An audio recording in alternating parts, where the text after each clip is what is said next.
В состав Кадамджайского района входят 2 города районного значения, 13 айлок-мөтө и более сотни сел. Сейчас здесь полным ходом идет административно-территориальная реформа в пилотном режиме. Из 13 сельских округов 5 объединили. В их числе Урузбековская айлок-мөтө и сельская управа Көтөрмө.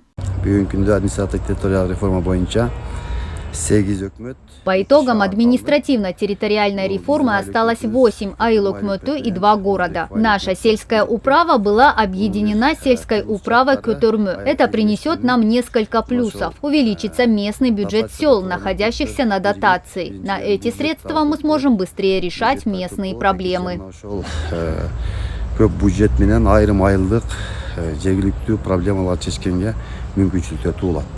Аким Кадамджайского района говорит, что АТЭР будет способствовать повышению социально-экономических возможностей айыльных аймаков. Будут созданы условия для увеличения местных бюджетов. Ответственность руководителей на местах повысится.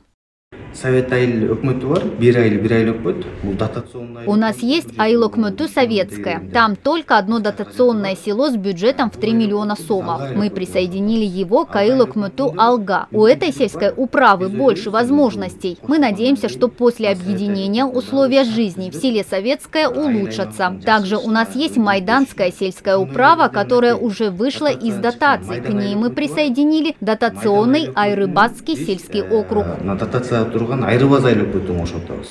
В Лейлекском и Баткенском районах АТЭР временно не будет проводиться. Это связано с тем, что идет работа по согласованию участков государственной границы с соседним Таджикистаном.